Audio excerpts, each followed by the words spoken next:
When we imagine the state of the world that we wish to live in the future, we often think of ways the current world could be improved.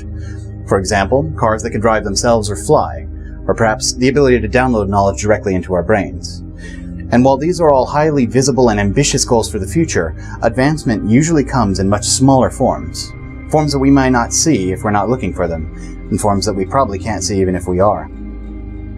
The problem right now is that whatever you're taking medication for, there are limited numbers of avenues by which the drug can reach the system it's trying to affect, and may negatively affect other areas of the body that do not need the medication. Take, for example, the scatter shot of medication.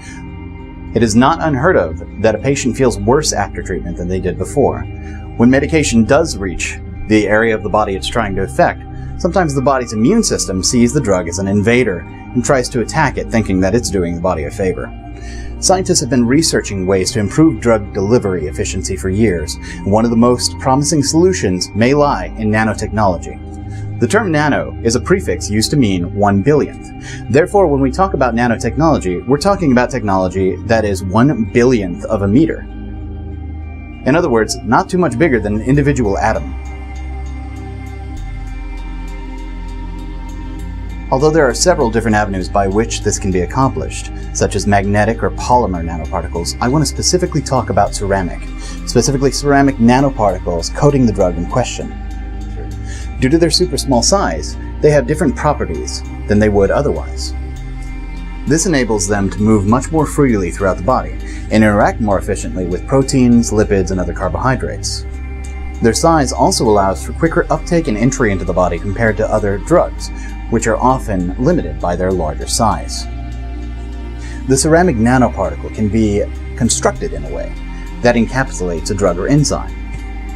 The vesicle-like structure that results from this encapsulation is advantageous due to its high resistance to denaturation. This denaturation normally happens in typical drugs due to temperature and pH changes in the body. Another unique property that this coat can offer is its ability to interact with different functional groups. Groups that can be attached can range from antibodies and various ligands, which can bypass immune functions that can eliminate drugs before they reach their target, or mark the drug for a specific target site. Of course, the major concern with new technologies like this is their long-term effects have not been studied. While humans have worked with ceramic for tens of thousands of years, only recently have we begun engineering ceramic at the nanoscale. Even though ceramic nanoparticles have been generally regarded as safe within the human body, we should not start implementing them as a drug delivery mechanism until we are sure of the environmental impacts. For example, the ceramic nanoparticles used for the coating of the drug would probably pass into human waste byproducts. Current wastewater treatment facilities are not really equipped to handle waste at the nanoscale, and we've seen examples of other nanomaterials such as silver and titanium dioxide, which have passed through the systems and thus end up in our rivers and oceans, and has been found to affect zebrafish embryos. We need to ensure that it won't have a similar unintended impact. We also must consider the social and ethical implications of such a drug delivery mechanism becoming commonplace.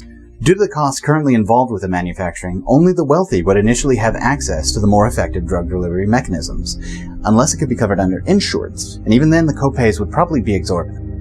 Regulation and policy changes will be required to ensure that access to care is not being restricted in this way. We should not look at these issues as deterrents. Rather, we should look at them as obstacles. They may be problems, but problems have solutions, and scientists are working every day to find the solutions to this and many other problems. Overall, this particular advancement, and nanotechnology in general, might only seem to be small steps in the long march towards the future that we desire. But a technology like this, implemented correctly, can improve or save countless lives. So the step might indeed be small, maybe even nano-sized, but it's a step in the right direction nonetheless. Sometimes, the smallest things can have the largest impact.